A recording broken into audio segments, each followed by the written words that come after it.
Tiffin বক্সে রিভলভারে পাচার হয়ে যেত এরকম হতো। বাবার মেইন কাজ ছিল সদরঘাট ছিল, মানে আমাদের বাবুঘাটের মতো। ওই তাদের সঙ্গে ওপরে বসে কে সাহেব আসছে, কোন বাড়িতে গেল থাকছে, এইসব দীনেশ গুপ্তকে সংবাদ সরবরাহকারী ছিল বাবা। মানে বাবা হচ্ছে ভারতবর্ষের প্রথম স্ট্যান্ড আপ কমেডিয়ান। ঢাকা বেতারাও বাবা 1938 থেকে ঢুকেছিল। দাদুর ছাত্র ছিল শিশির ভাদুরী, আরো বেড়ে গেল উত্তেজনায়। এমনিতে রোমান্টিক না বাবা খুব, কিন্তু ওই হ্যাঁ রেডিও প্রথম নাটক হচ্ছে চিকিৎসা সংকট। প্রথম শুটিং দিন বিয়ের 4 দিনের মাথায়। বাবার চেয়ে বেশি নাম ছিল মার, কেন না রেডিও শিল্পী। প্রত্যেক মাসেই মা রবীন্দ্রসঙ্গীত আর আধুনিক ছাড়া প্রায় সব রকম গানই গাইতেন। তারপরে একটা পার্টি হয়েছিল রাজভবনে, সেই পার্টিতে মা ইনভাইটেড ছিল। তখন বাবাকে, বাবা যখন আসবার সময় যখন উঠতে গেছে, বলে আপনি কেউ, বলেন না উনি আমায় রেখেছেন। 74 পরে বাবা প্রায় প্রত্যেক বছর 12টা 14 15টা করে সিনেমা করতো।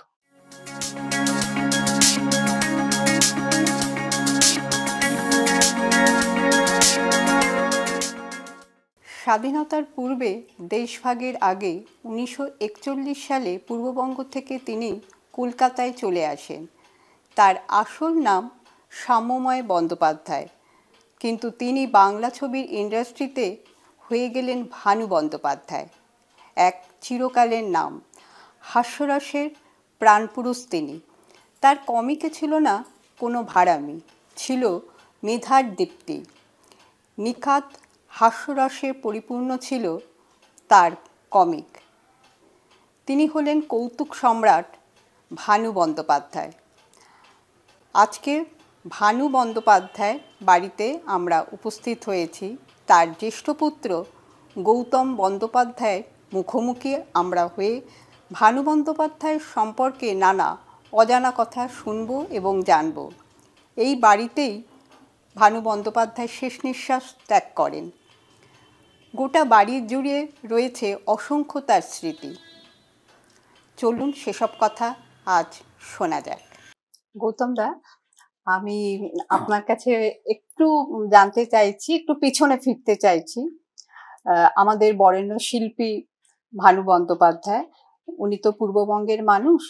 তা স্বাধীনতার পূর্বে দেশভাগের আগে উনি কলকাতায় 1941 সালে চলে আসেন এবং সেই সময় উনি ওনার বোনের বাড়িতে অশ্বিনী দত্ত রোডে থাকতেন। না না, অশ্বিনী দত্ত রোডে মাঝে মাঝে, তখন এরা এ পাড়াতেই চলে এসছে। 1941-এ আমার পিসিমা, তখন উনি বিয়ের ইমিডিয়েট পরে অশ্বিনী দত্ত রোডে শরৎচন্দ্রের পাশের বাড়িতে থাকতেন। ও, তার আগে অন্য জায়গায় থাকতেন? হ্যাঁ, অশ্বিনী দত্ত রোডটা হচ্ছে বালিগঞ্জে, আপনার ত্রিকোণ পার্কের উল্টো দিকে। ও আচ্ছা, শরৎচন্দ্র যেখানে থাকতেন। আচ্ছা আচ্ছা। তারপর অশ্বিনী দত্ত রোডের পরে কি তারপরে চারু এভিনিউ? এখানে চারু এভিনিউতে চলে গেল। তখন ওই বাবা এসে ওই বাড়িতে ছিলেন মাসখানেক। আচ্ছা, তারপরে এই বাড়িতে? হ্যাঁ, মাসখানেক। তো 3 দিনের মধ্যে চাকরি পেয়ে গেলেন। আমার পিসমশাই চাকরি জোগাড় করে দিন, ওই আয়রন অ্যান্ড স্টিল কন্ট্রোল। তো বাবা তো কমার্সের ছাত্র, তো পেতে সুবিধা হয়েছিল। বাবার কথা অনুযায়ী আমি কিরকম যোগ্য সেরকম ছিলাম না, কিন্তু যুদ্ধের বাজার, সবাই চাকরি পাচ্ছিল, আমিও পেয়ে গেছি।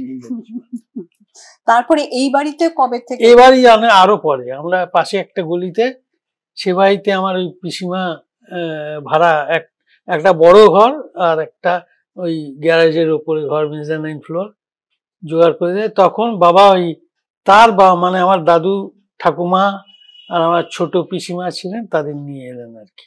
সেটা প্রায় 1 বছর বাদে। আচ্ছা, মানে শেষ নিঃশ্বাস ত্যাগ করেছিলেন কি এই বাড়িতে?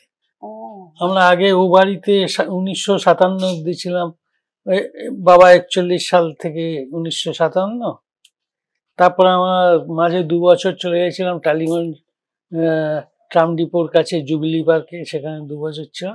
তারপরে আবার এখানে চলে এই বাড়িতে 60 থেকে 1960 থেকে। বলছি যে পূর্ববঙ্গের বাড়িতে ভানুবাবু কারা কারা ছিলেন? আর ওটা যৌথ পরিবার ছিল তো? না, ওনারা ক ভাই বোন ছিলেন? মানে যেমন বাবা 1920 থেকে বলতে পারি। তখন আমার দাদু ঠাকুমা, তারপরে আমার দাদুর যে ছোট ভাই, তিনি ম্যাড্রাসে থাকতেন, তো তার স্ত্রী ও কন্যা তারা থাকতেন, আর ওই আমার ঠাকুমা আর এরা তিনজন। কারণ আমার বাবার খুব ছোট বয়সে বড় মেয়ের বিয়ে হয়ে গেছে, মানে আমার বড় পিসির, মানে 2-3 বছর বয়সে বিয়ে হয়ে গেছে। তো তারপরে বাবার একজন দাদা ছিল, দাদার পর ওই পিসি, যে পিসি বাবাকে এখানে, তারপরে একজন ছিলেন, তিনি মারা গেছেন 4 বছর বয়সে, ছোট। তারপরে বাবা, তারপরে ছোট পিসি। একজন ছিলেন আমার ঠাকুমার ভাই, তিনি একটু পাগলাটে গোছের ছিলেন। আচ্ছা, ঠাকুমাও তো বিখ্যাত মানুষ ছিলেন, হ্যাঁ, একটু বলুন ওনার সম্পর্কে। ঠাকুমা ছিল বেঙ্গল বোর্ডে, বেঙ্গল এডুকেশন বোর্ডে, তখন তো বেঙ্গল মানে বেঙ্গল, বিহার, উড়িষ্যা, ঢাকা, সবই বেঙ্গল। প্রথম ইন্ডিয়ান ইন্সপেক্টরেস অফ স্কুলস, তারা। আমার ঠাকুমা বোধহয় বামুগাঁ স্কুলের প্রথম ব্যাচ, তারপরে সিনিয়র কেমব্রিজ পাস করেছিলেন, বেতুন স্কুলের প্রায় প্রথম দিকে আর কি। তো ওইখানে ওই বাদুর বাগানের ওখানেই থাকতেন আমার আমার ঠাকুমার বাবা ঈশ্বরচন্দ্র বিদ্যাসাগরের সেরেস্তায় কাজ করতেন, সেই জন্য ওনারা বাদুর বাগানে থাকতেন আর কি, ওখানেই ছিল ঈশ্বর বিদ্যাসাগরের বিয়েটা। আর ঠাকুরদা কি করতেন? ঠাকুরদা প্রথমত, ঠাকুরদার খুব বিখ্যাত ব্যাপার হচ্ছে, এসে পরের দিকে এরা শুনেছে আর কি, সেটা হচ্ছে ঠাকুরদাদা প্রাইভেট টিউশনে করতেন। তার দুজন বিখ্যাত ছাত্র ছিল, একজন মেট্রিক পরীক্ষার আগে শিশির ভাদুরী, যেই জন্য এই ফিল্ম মানে থিয়েটার লাইনে শিশির ভাদুরী মাস্টারমশাই ছেলে বলতো বাবাকে, সেই জন্য মহেন্দ্র চৌধুরী ফৌধুরী সবাইকে বাবা মাস্টারমশাই ছেলে বলতো শিশির ভাদুরীর সঙ্গে। আরেকজন হচ্ছে অবনীন্দ্রনাথ ঠাকুরের ছেলে অলোক ঠাকুর, এই দুজন দাদুর ছাত্র ছিল আর কি। এরা ওই শিশির ভাদুরীর যখন 14-15 বয়স, তখন বছর খানেকের জন্য বোধহয় পড়েছিল, আর অলোক ঠাকুর ওই টাইমটা। ছোটবেলার থেকে পূর্ববঙ্গে দিকপাল, মানে তারপরে আমার ঠাকুরদাদা মুক্তারশিপ নিলেন, চাকরি পেয়ে গেলেন এতে, ঢাকায় ফিরে গেলেন, কারণ আমার ঠাকুমারও পোস্টেড হয়ে গেল ঢাকায়। ফিরে গিয়ে ঢাকার নবাবের ওখানে চাকরি পেয়ে গেলেন। আমার বাবার দাদুর কাজটা ছিল ওই উকিল ঠিক করা, কে কোন কেস, এদের তো 40টা 50টা কেস রোজ দিন করে, তার কাজ ছিল এটা। তিনি ঠিক করে দিতেন কোন উকিল কোন কেস লড়বে আর কি, এইসব। উনি যেহেতু নিজেও উকিল। এবং আপনার বাবার থেকে শুনেছেন কি যে পারিবারিক সেই সময় মানে খুব কঠিন শাসনের মধ্যে ওনারা বড় হয়েছিলেন কিনা? আমার ঠাকুমা ভীষণ স্ট্রিক্ট ছিল, একদম সেই পান থেকে চুন খসবে। আমাদেরও ছিল, বিকেল 7টায় লাইট জ্বলে, তখন লাইট জ্বলতো, ওই আকশি দিয়ে লাইট জ্বালাতো, সঙ্গে সঙ্গে বাড়িতে ঢুকতে হবে, এসে হাত পা ধুয়ে পড়তে বসো, এইবার 9টায় খেতে যাও, তারপরে শুতে যাও, এই মানে পুরো নিয়মের মধ্যে, একদম নিয়ম। আমরা বহুত মানে কলেজ অব্দি আমরা ওই 7টায় আলো জ্বলবে, তারপরে ঢুকবো বাড়িতে, মানে 7টার পরে আর ঢুকবো না গরমকালে, শীতকালে আরো আগে, আর এই হচ্ছে। আর আপনার বাবা পূর্ববঙ্গে কোথায় পড়াশোনা করেছেন, স্কুল, কলেজ, ইউনিভার্সিটি? একদম প্রাইমারি লেভেল হচ্ছে পোগো স্কুল, তারপরে হচ্ছে, এটা কি ঢাকাতেই? হ্যাঁ, ঢাকা শহরে সবাই জানে, সেন্ট গ্রেগরি স্কুল, অনেক বড় বড় লোকরা ওখানে। তারপরে জগন্নাথ কলেজ, তারপর ঢাকা ইউনিভার্সিটি। ইউনিভার্সিটিতে যখন উনি পড়তে গেলেন, তখন তো বিখ্যাত মানুষদের উনি সান্নিধ্য লাভ করেছিলেন, কারণ যেহেতু উনিও খুব মেধাবী ছাত্র ছিলেন। না, তার চেয়েও বেশি বাবার সঙ্গে সবার সঙ্গে মিশতো তো, সুখে ছিলেন। হ্যাঁ, ভীষণ। তার চেয়ে ওই যে আপনার সোশ্যাল ফোজার হতো, তাতে কমিক করতো, তো সেই সময় ছোট থেকেই এটা করতো। হ্যাঁ, মানে ছোট থেকে, মানে বাবা 8-10 বছর কি করে এলো ব্যাপারটা, সেটা না বললে বুঝতে, সেইটা হচ্ছে বাবাদের পাড়ায়, পাশের পাড়ায় দীনেশ গুপ্ত থাকতেন, বিপ্লবী দীনেশ গুপ্ত, মানে বিনয় বাদল দীনেশের দিন। তো একটা ভালো ছেলে দরকার। ওই যে তখন তো বই চালাচালি হতো সব, স্বাধীনতা সংগ্রামের সমস্ত। তো দীনেশগুপ্ত বাবাকে বাঁচলেন এই জন্য যে এর বাবা নবাবের ওখানে কাজ করে, তারপরে মা হচ্ছে যে মা, সবাই মাস্টার দিদি বলতো তাকে, মানে বিখ্যাত ওইখানে। কারণ ওই ইন্সপেক্টর অফ স্কুলস ওই প্রথম বাঙালি আমার ঠাকুমা। ওনার নাম কি ছিল? সুনীতি দেবী। আর ঠাকুরদার নাম? জিতেন্দ্রনাথ বন্দ্যোপাধ্যায়। তো ওই তাকে সিলেক্ট করলেন দীনেশগুপ্ত। এই চালাচালি হতো, তারপর দেখলো 8 বছরের ছেলেকে কেউ ধরতো না। ইংরেজ আমলে এইগুলো ছিল অন্তত, যে না এইটুকুনি ছেলেকে ধরে কোনো লাভ নেই, কোনোদিন সার্চও করতো। তো মাঝে 2-1 বার হয়তো টিফিন বক্সে রিভলভারও পাচার হয়ে যেত, এরকম হতো। ওনার হাত দিয়ে? হ্যাঁ, সেইটা বাবার মুখেই শুনেছি যে 1-2 বার হয়তো যে একে তো সার্চ করবে না, রিভলভার এখান থেকে ওখানে। বাবার মেইন কাজ ছিল সদরঘাট ছিল, মানে আমাদের বাবুঘাটের মতো, কিন্তু সেখানে প্রচুর লঞ্চ নৌকো সমস্ত সব বাংলার, মানে সারা বাংলার থেকে, বাংলার বাইরের থেকেও আসতো ওখানে। ঢাকা শহরে ওই করে বুড়িগঙ্গা তো ওটা ওখানে।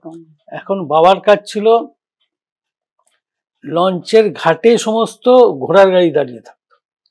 এবার ঘোড়ার গাড়ি সব গাড়োয়ান, তাদের সঙ্গে বাবার বন্ধুত্ব পাতিয়েছিল। আর তারাও দেখছে ভদ্রলোকের বাড়ির ছেলে, বাবুর বাড়ির ছেলে, তারাও বেশ ওই তাদের সঙ্গে ওপরে বসে কে সাহেব আসছে, কোন বাড়িতে গেল থাকছে, এইসব দীনেশগুপ্তকে সংবাদ সরবরাহকারী ছিল বাবা। তাকে তো কেউ সন্দেহ করতো না, বাবা বেশ চালাক ছিল ছোটবেলার থেকে, যে আমি বলে দেবো কাউকে এই আজকে এই লোক ওরম বল। তো সেই ওই জন্য বাবা এই যে গাড়োয়ানরা ঢাকার, এরা খুব উইটি, মানে খুব ভালো কমিক সেন্স ছিল এদের। তো ওইখান থেকেই বাবা পিক আপ করেছে। তো এই এদের কমিক গুলো ওই ঢাকাইয়া কুট্টি ভাষায়, ওই হয়তো দুর্গাপুজোর পরে, সরস্বতী পুজোর পরে ফাংশন টাংশন হলে বাবা, তার মানে বাবা হচ্ছে ভারতবর্ষের প্রথম স্ট্যান্ড আপ কমেডিয়ান। এই হচ্ছে। আচ্ছা। কারণ এমনিতে স্কেচ করতো। ওনার বয়স কত? 8-10-8, খুবই ছোট। হ্যাঁ, ওই হয় না ছোটবেলার থেকে একটু পেকে যায় সেরকম আর কি। যেমন যেরকম আমাদের বাড়িতে, মানে বাবাদের বাড়িতে যখন প্রথম আলো এলো, তো আমার দাদু বলেছে কেউ আলো জ্বালবে না, মনি আসবে, মানে বাবার যে দাদা, সে তো পুলিশে চাকরি করতো, সে আসবে তারপরে আলো জ্বলবে। তো বাবা তরসাই নিয়ে আলো জ্বালিয়ে দিয়েছে। তারপরে একজন কারা কলকাতার থেকে কোনো একটা মিটিং করতে গেছে, আর এরা যেহেতু নবাব বাড়ির লোক, আর আমার ঠাকুমা গভর্নমেন্ট চাকরি করে, কেউ মিটিং এ যাবে না। তো বাবা চলে গেছে কার সঙ্গে মিটিং এ। তখন আমার দাদু বলে, তোকে না বললাম যে তুই যাবি না, কেন গেলি? বলে আমি যদি নাই যাই তবে মিটিং হবে কি করে। তো এরম ছিল বাবা। তো ওই গিয়ে বাবা প্রথমে আবৃত্তি করতো। বাবা ওই নজরুলের খুব ভক্ত ছিল, তো নজরুলের কবিতা টবিতা। আর মৈতলাল চ্যাটার্জি বাবার মাস্টার ছিল ওইখানে, আপনার স্কুলে। মৈতলাল, হ্যাঁ, মৈতলাল চ্যাটার্জি বাবা, আর জসিমউদ্দিন বাবার মাস্টার, কবি জসিমউদ্দিন। তো এদের কবিতা বলতে সে ঢাকা বেতারাও বাবা 1938 থেকে ঢুকেছিল তখন। কিন্তু ওই বলে বলে অনেক হয়েছে কবিতা, এইবার ওই রগর, ওই যে হাসির কথা বলা আর কি, ওই থেকে আরম্ভ হয়েছে এ বলা। এমনিতে বাবার খুব থিয়েটার করার ইচ্ছে ছিল খুব, কারণ এক তো ন্যাক ছিল, দ্বিতীয়ত আমার ঠাকুমার দুঃসম্পর্কের ভাই ছিল মনোরঞ্জন ভট্টাচার্য, যে নট ঋষি না কি জানে, মহর্ষি মনোরঞ্জন, যে আর কি নবান্ন টবান্নতে করেছিল শম্ভু মিত্রদের দলের প্রথম থেকে, সেই ছিল স্টার নবান্ন। তাদের দেখেই শিখেছে। তারপরে যখন শুনেছে যে আমার দাদুর ছাত্র ছিল শিশির ভাদুরী, আরো বেড়ে গেল উত্তেজনায়। মানে কৌতুক কথন ওই ছোটবেলা থেকে সেন্সটা ছিল। আর বিজ্ঞানী সত্যেন বসুর সান্নিধ্য লাভ করেছিলেন, সেই সম্পর্কে একটু। সেইটা ওই কলেজে পড়তে পড়তে সত্যেন বসুর, তখন কমার্সের ছাত্র হলো, বাবা ফিজিক্স নিয়েছিল।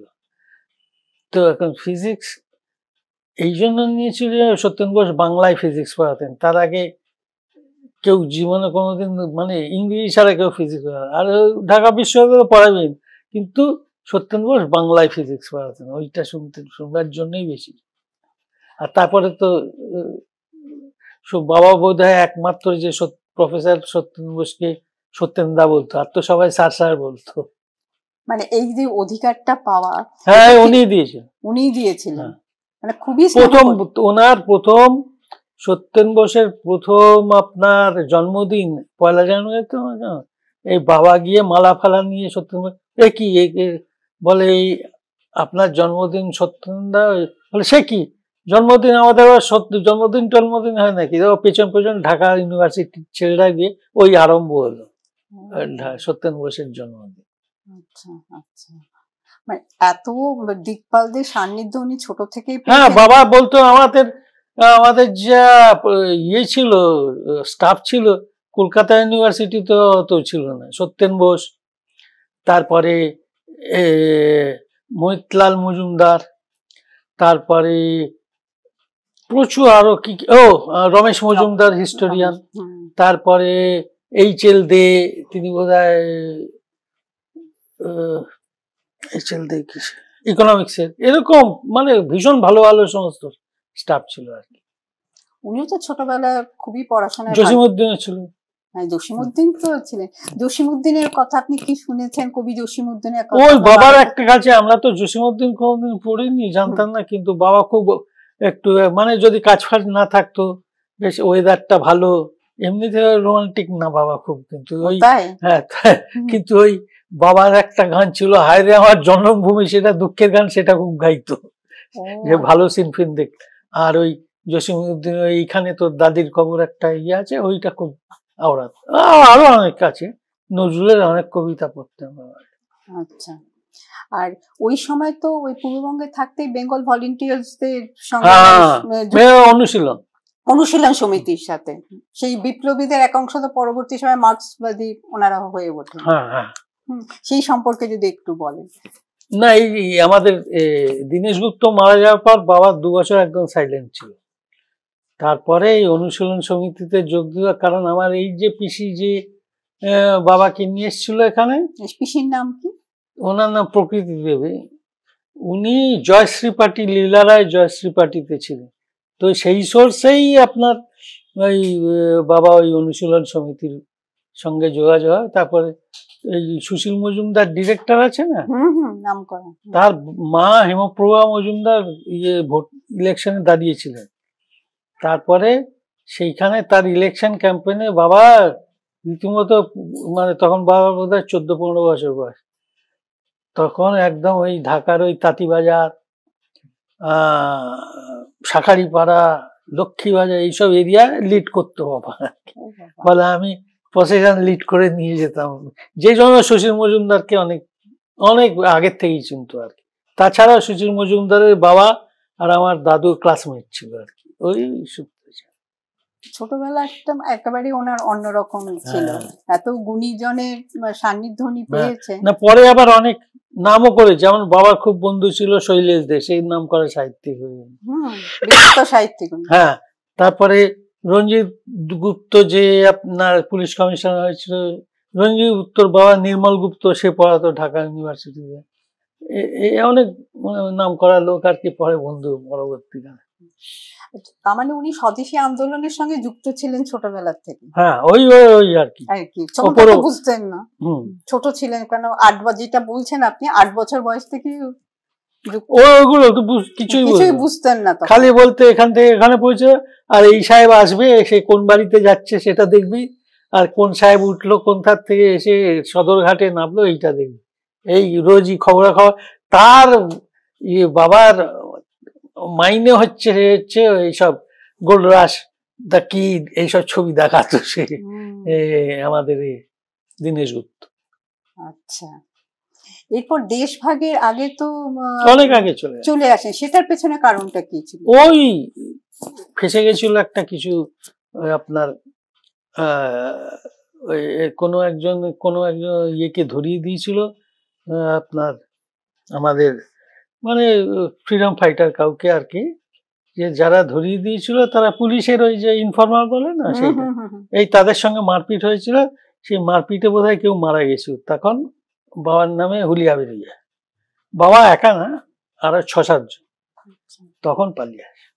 আচ্ছা, তারপরে তো এখানে এসে আয়রন অ্যান্ড স্টিল কোম্পানিতে উনি চাকরি পেয়ে যান, চাকরি করেন। সেটা কত বছর করেছেন উনি? 41 to 56। আচ্ছা, আর প্রথম অভিনয় করা আর কি নাটকে উনি তো অভিনয় করেছেন চন্দ্রগুপ্ত। না না না, নাটক তার আগেও করেছেন। রেডিও প্রথম নাটক হচ্ছে চিকিৎসা সংকট, আচ্ছা, সেটা 41-এ। তখন বোধহয় রেডিওর নাটকেরও বোধহয় পায়ানিয়ার বোধহয় ওটা ছিল, বোধহয় 1941 সালে হয়েছে, অতদিন আগে। তার আগে নাটক ফাটক হতো কিনা জানি না। তো সেখানে ইন্দু মুখার্জি, মানে এই শৈলেন মুখার্জির বাবা, খুব নাম করা, মানে বাবার মোস্ট ফেভারিট কমেডিয়ানদের মধ্যে একজন ছিল ইন্দুতে, তারা সব করেছিলেন। আচ্ছা, মানে বেতার দিয়ে ওনার শুরু হয়। হ্যাঁ, বেতারটা ওই প্রথম 41। তারপরে বাবা অফিস সার্কিটে নাটক ফাটক করা, এসব প্রচুর ফাংশন, প্রচুর। তখন তো ফাংশন হতো অনেক।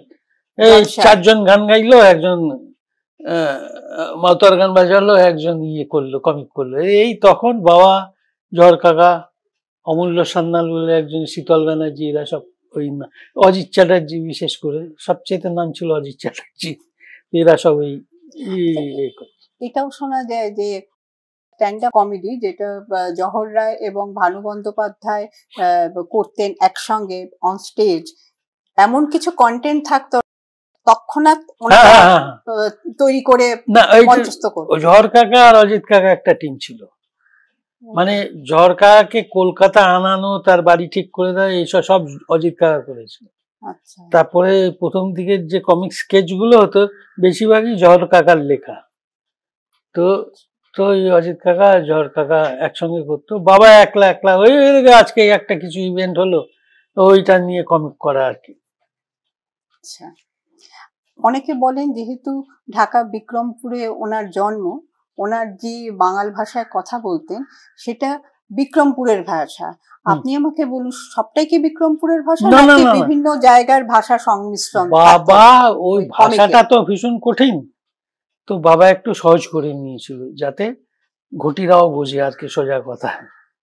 সেই জন্য বাবা একটু সহজ করে, যেরকম বাড়ির মায়েরা একটু আস্তে আস্তে পুরো জোর দিয়ে অনেক কথা বোঝা যায়, যেমন শকে হ বলে বাঙালরা। সুতরাং অনেক ঘটিরা, যেমন সন্ধ্যা মুখার্জি মাকে বলেছিল, বৌদি আমি ভানুদার কথা কিচ্ছু, সে তো একদম কাঠ ঘটিয়ে, তারা কিচ্ছু বুঝি না, ভানুদা যা বলে আমি হ্যাঁ বলে দিই, সেরকম আর কি। আচ্ছা, ওনার প্রথম অভিনীত চলচ্চিত্র কোন ছবি? জাগরণ। চলচ্চিত্রে যখন আসেন তখন কি আপনার বাবার বিয়ে হয়ে গেছিল? আপনার এই সবে বিয়ে হয়েছে। বিয়ের পরে কি উনি চলচ্চিত্রে আসেন অভিনয় করতে? প্রথম শুটিং দিন বিয়ের 4 দিনের মাথায়, বিয়ে মানে বিয়ে হয়ে বৌভাত হলো তার 2 দিন পরে। একটু গল্প, ওই যে কি দিরাগমন বলে না, সেটা আসলে বাবা বিয়েটা আমার দাদু পরে দিচ্ছিল, কারণ আমার দাদুর অত খুব ভালো ইয়ে অবস্থা না আর কি, ছাপোশালো। 2 বছর আগে আমার মাসির, বড় মাসির বিয়ে হয়েছিল, যে এত তাড়াতাড়ি বিয়ে দেওয়া, আর সেই সময় সেই রাইট হচ্ছে, ক্যালকাটা কিলিং আর কি সেই সময়।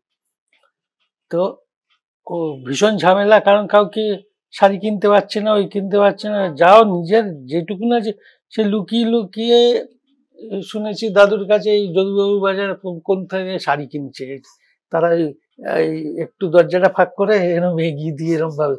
তো যাই হোক, বিয়েটা এই যে বাবা বলে এর মধ্যেই হতে হবে, নইলে ঝামেলা কি না, আমায় দিল্লি ট্রান্সফার করে। আসলে মিথ্যে কথা, কারণ 2 দিন বাদে বাবার শুটিং ছিল, আর শুটিংটা হচ্ছে আমার মা বাড়ির, মানে আমার যে পাড়ায় তার মোড়ে রাধা ফিল্ম স্টুডিও। সেটা কোন ছবির শুটিং ছিল? ওই জাগরণ। তো এই জাগরণটা জীবন দত্ত বলে একজন প্রডিউসার ছিলেন, তিনি বাবাকে পাঠিয়েছিলেন আর কি, ওকে দেখো ওর যদি থাকে এই এর কাছে, বিভূত চক্রবর্তী। ওই জীবন দত্ত নিজে স্বাধীনতা সংগ্রামী ছিল, তার ওপর ওনারা একটু বড়লোক গোছেছিল।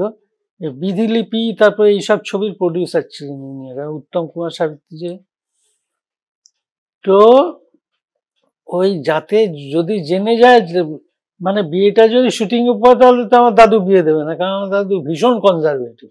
সে এখনো রামায়ণ মহাভারতের যুগেই ছিল, কোনদিন সিনেমা ফিনেমা দেখেনি, যাত্রা দেখেছে রামায়ণ আর মহাভারতের বাইরে কিছু দেখে। সেই জন্য তাড়াতাড়ি ওই মিথ্যে কথা বলে দিল্লিতে মোটেই কিছু ট্রান্সফারের ব্যাপার ছিল ওই তখন তো তাড়াতাড়ি। চাকরি করতেন। হ্যাঁ, চাকরি তো 41 থেকে করছে, একটা 47। আবার বিয়েটা ম্যাচ মেকার হচ্ছে মানিক ব্যানার্জির বউ, সে আমাদের মা বাড়ির পাশের বাড়ি ছিল, আচ্ছা, রমাদি নাকি ওনার নাম, আমার কাছে শুনছি। ওনার বাড়িতেই ওই আমার পিসিরা দেখতে গেছিল আর আমার মাকে। আপনার মা তো বিখ্যাত সঙ্গীত শিল্পী ছিলেন বেতারে, কিভাবে এই বিয়েটা হয়েছিল? সম্বন্ধ করে বিয়েটা হয়েছিল? না না না না, কিভাবে তার আলাপ হলো দিলেন? আমার মা ছিলেন সিদ্ধেশ্বর মুখার্জির ছাত্রী। আবার তিনি এই পাশের পায়ে থাকেন, মানে মানবেন্দ্র মুখার্জির কাকা আর কি। ও আচ্ছা। তো ওই পাশের পায়ে থাকতেন, মা তো সেখানে গান শিখতেন, আবার বাবাও আড্ডা মারতে যেতেন, কারণ সিদ্ধেশ্বর মুখার্জি ভাই এরা সব চেনা, যেরকম পাড়ার হয় এর বাড়িতে যায়। ওই একটা ফাংশনে সিদ্ধেশ্বর মুখার্জি মাকে নিয়ে যাচ্ছে, সেটা কোনো একটা কোর্ট আর কি, এই ইছাপুর ওই সব জায়গায়। তো এই মা যাচ্ছে, বাবা এই একসঙ্গে গাড়িতে যাচ্ছে। আচ্ছা, এই বাবার পছন্দ হয়ে তখন সিদ্ধেশ্বর মুখার্জি বিয়ে ঠিক করে না, প্রস্তাবটা দেন। প্রস্তাব ও আমার আচ্ছা। ঠাকুমাকে। তারপরে আমার এই পিসি হচ্ছে বাবার গার্জেন টাইপের, এই নিয়ে যা বলতেন তাই হতো। আর তারপর বড় পিসিকে নিয়ে এরা সব ওই দেখতে গেলে মানিক ব্যানার্জির বাড়িতে। আপনার মা সঙ্গীত শিল্পী নীলিমা বন্দ্যোপাধ্যায়, ওনার সম্পর্কে বলুন। উনি তো সিনেমাতেও শুনেছি প্লেব্যাক করেছেন। হ্যাঁ, একটু প্রথম বলুন ওনার কথা। মা ভীষণ কনজারভেটিভ ছিল, ভীষণ ওই যে কারো বাড়ি গিয়ে বসে থাকা, গান শেখায়। ওই সিদ্ধেশ্বর মুখার্জির কাছে আর রত্নেশ্বর মুখার্জি, ওরা দু ভাই, তাদের কাছে গান শিখতেন, পরে অনেকের কাছে শিখেছে। মূলত কি ক্লাসিক্যাল শিল্পী ছিলেন? না, মা রেডিও শিল্পী হচ্ছে 44-45 সাল থেকে। আচ্ছা, তো সেই জন্য তখনকার দিনে রেডিও শিল্পীদের সবচেয়ে বেশি নাম ছিল। একদম। এখন যেমন টিভি, তখন রেডিও মানে বাবার চেয়ে বেশি নাম ছিল মার। কেন না, রেডিও শিল্পী। প্রায় প্রত্যেক মাসেই মা রবীন্দ্রসঙ্গীত আর আধুনিক ছাড়া প্রায় সব রকম গানই গাইত। আচ্ছা, তো সেই জন্য 47-এ যখন ইন্ডিপেন্ডেন্স হলো, তারপরে একটা পার্টি হয়েছিল রাজভবনে। তখন সেই পার্টিতে মা ইনভাইটেড ছিল, বাবা ছিল না। তো বাবা মাকে নিয়ে গেছে, মা তো কিছু জানে না, চেনে না। আর তাদের নিতে এসেছিল কানন দেবীর হাজবেন্ড হরিদাস ভট্টাচার্য, এডিকম ছিল তখন রাজ্যপালের। তখন বাবা যখন আসবার সময় যখন উঠতে গেছে, বলে আপনি কেউ? বলেন না, উনি আমায় রেখেছেন। তো মানে ইয়ার কি মেয়ে বলছেন, তখন চিন্তা না বাবাকে। আচ্ছা, বাড়িতে উনি তো এত মানুষকে আপনার বাবা হাসাতেন, যেটা সব থেকে কঠিন কাজ, মানুষকে হাসানো। এত রসিক ছিলেন, বাড়িতে উনি কি খুব না না, বাবার টাইমে ছিল না, ওর সারাক্ষণ কাজ করত। মানে ফার্স্ট 10 ইয়ার্স বাবার মুখই মানে 47-এ আমার জন্ম আপনার। হ্যাঁ, আচ্ছা, তাতে 57 অব্দি আমি বাবাকে হার্ডলি কত দেখি, ওই রোববার দেখলাম কিছু কিছু। মানে সাধারণত যে বাড়ির ছেলেরা যেরকম দেখে, গৃহস্থ বাড়ির লোকরা, তার থেকে অনেক কম দেখেছি আমার বাবাকে। কারণ সকালে 8টায় বেজে রাত্রি 10টায় ফিরতে রোজই। সে যখন স্ট্রাগল করছে তখনও, আচ্ছা নাম করে তখন তো আরো বেশি। সেই জন্য ওই ফার্স্ট 10 ইয়ার্স খুব কম দেখেছি বাবা। শাসন করতেন আপনাদের 3 ভাই বোনকে? টাইমই ছিল না শাসন করা। তা কোনোদিন বকা খাননি? বকা বেশি বড় হয়ে গেছি, কিন্তু ছোটবেলায় কোনো বকা টাকার বকার টাইমও ছিল না বাবার।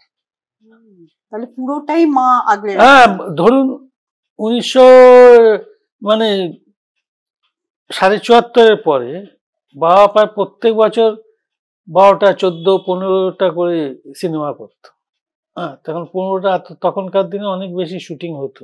এখন যখন শুটিং ডেজ 12টা 15টা করে 15 দিন করে হয়, তখন 40-45 দিন করে শুটিং হতো। তো এক একটা ছবিতে কোনোদিন 10 দিন, কোনোদিন 12 দিন, কোনো ছবিতে এরকম করতে করতে তার উপর ফাংশন, তার উপর থিয়েটার স্টারে, এই করতে করতে মানে বিশেষ টাইম। তারপরে তো অফিস আছে, রোজ যেতে হচ্ছে অফিস, এই জন্য বিশেষ টাইম থাকতো না। তাহলে সংসারের দায়িত্বের পাশাপাশি আপনাদের 3 ভাই বোনের যে পড়াশোনা, এটাকে দেখাশোনা সব মা। মা খুব রাগী ছিলেন? কুচি রাখছে, বদমাইশি। আমি প্রচুর থাপ্পড় খেয়েছি মার কাছে, কিন্তু আমার ভাই বোন খায়নি তো। আপনি কি দুষ্টু ছিলেন? অত দুষ্ট টাইপ। এবার একটা জিজ্ঞাসা করছি, আপনারা যেহেতু 3 ভাই বোন, আপনি 3 ভাই বোনের মধ্যে বড়, মেজো বোধহয় বাসুবিদি? না, মেজো আমার ভাই পিনাকি। আচ্ছা, পিনাকি বন্দ্যোপাধ্যায়। আর সবার ছোট হলো বাসুপি ঘটক বন্দ্যোপাধ্যায়। তা আপনার পেশা কি ছিল? আমার পেশা, আমার বাবা একটা ইয়ে পেয়েছিলেন, এই কংগ্রেসের ফাংশন টাংশন করে দিত তো বাবা অনেক। বাবা মা সেই বন্যা, খরা, আগে অনেক প্রত্যেক বছর খরা হতো, প্রত্যেক বছর বন্যা, এই যত ফাংশন হতো এই বাবাকে ডাকতো, মাকে ডাকতো। তো আবামাইতি জোর করে জগন্নাথ কোলে আবগারি বিভাগে ছিল, তাকে ওই আপনার এই মেথিলেটেড স্পিরিট মানে ফার্নিচার স্পিরিট যে সেইটা একটা বাবাকে জোগাড় করে, তো বাবা ওইখানে আমায় বসিয়ে দিল। তখন আমি কলেজে পড়ছি, ওইটাই দেখতাম, ওটা হোলসেল স্পিরিটের আর কি। আচ্ছা আচ্ছা, এখানে একটা যেহেতু ভাই বোনদের কথা মানে উঠলো আর কি, যে একটা সময় আমি যখন নিজেও ছোট ছিলাম শুনেছি যে ভানু বন্দ্যোপাধ্যায়ের পুত্র প্রয়াত খলনায়ক জনপ্রিয় অভিনেতা সৌমিত্র বন্দ্যোপাধ্যায়, এই কথাটার উৎপত্তি কিভাবে হলো? এটা তো সম্পূর্ণ ভুল।